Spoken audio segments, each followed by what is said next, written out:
Hey everyone. Hi, Welcome back. I'm Mario. I'm Bridget. And together we are In the Upper Upper Story. Story. We are here today to share stories and shenanigans, and we'd love to hear from some of you. So, if you are interested in learning more about us, then hit the subscribe button below. Big button down below. And if you'd like to leave us a comment, we'd love to respond. All right, Bridge. In this week's episode, dun dun dun. Yes. We're going to talk about We're going to talk about part 2 of our married series. The top 5 most challenging things about getting married in your 40s. There's nothing challenging about getting married in your 40s. Well, for all 12 of us that have ever gotten married in our 40s, I thought that it was kind of tough to come up with these things, but we're gonna work it out. So stay tuned. We'll be back in a sec. And no heart has ever suffered when it goes in search of its dreams.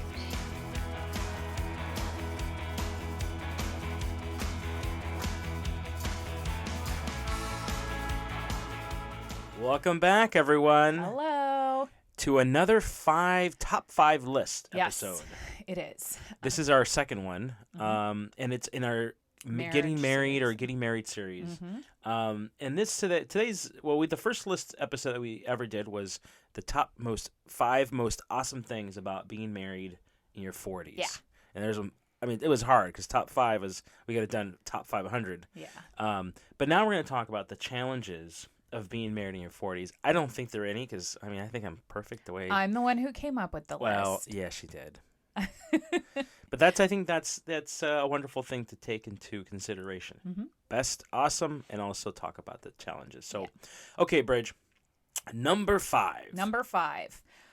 Well, we are kind of already established in our ways. By the time we get, by the time we met, I don't know.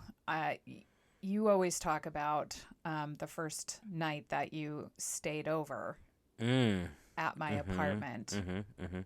Yeah. So our number 5, top number 1 on the list.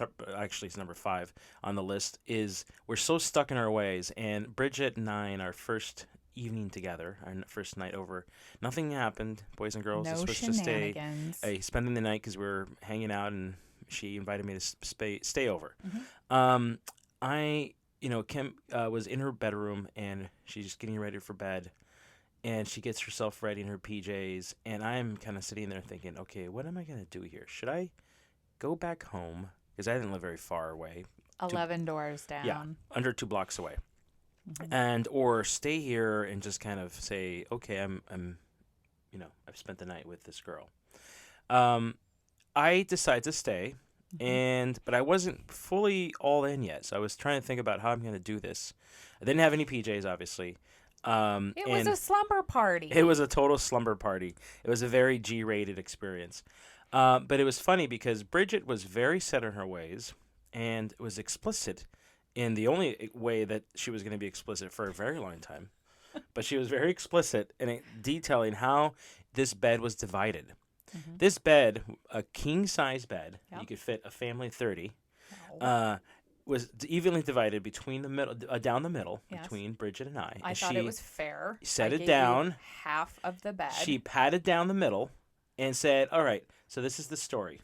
She told me, I need my sleep. Please don't bother me. Once I'm asleep, I cannot be bothered. I cannot be messed with. I cannot be taunted. I must sleep. So this is your area. Snuggle. You cannot come over this line at all. No tickle fights. No pun intended. You cannot. Do not. No pillow fights. Do not advance. Stay where you are. So I felt very comforted and very warm and invited. I don't think I let you underneath the covers. No, I stayed over with my jeans on. And that was okay. Boys and girls, that's the right thing to do until you're married, just to let you know. A saint. But it was such a funny experience looking back. And actually, right away that morning, I was like, what just happened? I thought to myself, Bridget was very aware of what she's into. Fantastic. And she's very strict. very Not a strict with floozy. her thoughts. Definitely not a floozy, which is great. But again, an example, I have him believing. a perfect example of being set on our ways. She Mm-hmm. was not prepared for having someone over, and I think that was wonderful. I think that was a good rule in place, and so I see that as, even though a challenge, it was a wonderful. It was a experience. challenge accepted. Yes. All right, moving on. Number Uh-huh. 4, independence to partnership. It sounds like a legal term. Let's think about that for a minute. What does that mean? Well, for me, it meant that for the past 10 or 20 years, I had been gallivanting around. I traveled extensively for work. Gallivanting. And when I wasn't, I was traveling extensively for pleasure. So, Pleasure yeah, I gallivanting. was just used to getting up and going, and I had no one to answer to. And You were Miss Independent. well, I was Miss Independent. Yeah. Ha, ha. No. So, yeah, this was different for me. Mm-hmm. Yeah, independence for me as an adult wasn't quite there. I didn't achieve that the way I thought I would. In my story, from my perspective, He's a much better person. I human. took on responsibilities to help others in my family. So I never had the full independence on my own. But I mean, I was definitely independent. I had my own place and my ability to take care of myself financially. But I was, supporting in multiple ways my family members that needed to be supported. And so it wasn't so easy for me to just, gallivant. Take So we off. could have just called this selfish versus non-selfish. Well, I didn't say that, but you did.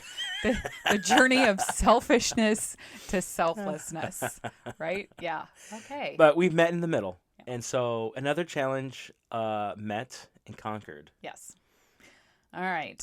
Number 3. Number 3, trying to explain your past self, Mm. both good and bad. Mhm. Like, oh my God, if you could have only seen me when I was so cute and younger and faster, and I could eat all of the things and nothing would happen. Now, here's the deal. These are trip ups that we put ourselves in our psyche of how much better I was when I was ... My 20s, in my 30s, Yeah. in my teens. I do ask Bridget to put on her Bangalette outfit, though. Oh my gosh. She was a wonderful Bangalette. She still is. And if you don't know what a Bangalette is, I'm not going to tell you. I was But Bridget on can. It was a dance team. I Dance was. troupe. I was on the high school dance team. Mm-hmm. Drill team, to be exact. Mm-hmm. And she wore this great little outfit. And the team was called the Bangalettes Mm-hmm. in Montana. Yep. And I love it. And I love all about it. It But, was amazing. I love that part of it. And I love that you were a Bangalette way back when. The Dallas Cowboy cheerleaders wanted me. I was Mhm. like, I'm too busy gallivanting and being selfish. And being so no independent. thanks. Just kidding. They didn't want me. But Mario, didn't you own a sweet t-shirt company? Well, I had many adventures and many ventures as well. I did have a sweet t-shirt company. And it was fun printing t-shirts and selling them and, doing that kind of stuff. I had my heyday in the spotlight and in various affairs. Yes, you did. But you know what? I'm happy with who I am today. Well, that kind of brings us to our number 2. Number which, 2. is baggage. Lots Like Louis Vuitton? and lots of baggage. I wish we were talking about Louis Vuitton. If you want to give me some of your baggage, your Louis Vuitton baggage, I bought some Louis would be Vuitton in happy. Mexico. I think it was called Louis Vuitton. And I don't think it was the same. Luis el Botón. Well, isn't it fun trying to hash out the skeletons of yesteryear together? Because by the time you're 40, you have We all one or have two. skeletons. Yeah. But, those are worse. I think those are worse stories. We build camaraderie in telling and retelling these war stories. Man. And they get better every time. Yes, they it's do. my story. I'm sticking to it. this is how it went down. And it only gets every year that passes, these stories get longer. I'm always and the longer hero, and the longer. heroine. Yes. You know, when we're doing if we get to do this YouTube channel in about 25 years still, the stories, we'll retell the same stories, but they'll be at least 3 hours long. There's only like 5 or 6 stories anyway, so yeah, it's okay. All right, down to the number 1. Dun, da, da, dun. Fun bodily Ooh. functions. Are you turning me on here? Mhm. What kind of bodily functions are we talking Well, about? we have Super Mario burps. Oh, come on. You mean like my long morning burps and peas? Oh my gosh, he's like Austin Powers, you guys. Seriously, like that scene in the walking movie where camel. he goes for like 2 minutes and then he stops and you think, oh, okay, I thought there was some. Oh, nope, No, it's still just going. a break. It was Nope, just a break. nope, Take a minute, rest up, and then keep on going. Keep All on right. trucking. That's Okay, Bridget.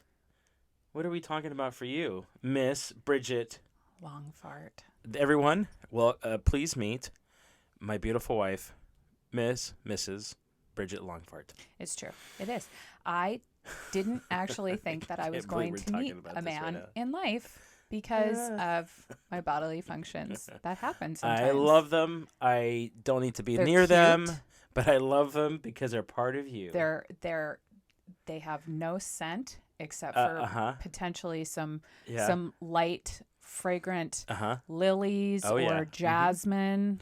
Let's not talk about blue cheese. or No, any no, other no, type of no. cheese. Okay, now we've gone too far. So Okay. Have we gone too far? We have. Have we really, though? we have. I don't think that we can go far enough. Mm, But for today, as we wind down our show for today, yes. you know, we want to ask everyone to, if you've enjoyed this episode today, to please don't forget to subscribe, leave us a comment below, and I think that's a wrap up for today's episode. Yeah. What do you think, I Bridget? think that we'll see you next time. See you next time in the Upper Upper Story. Story. Bye.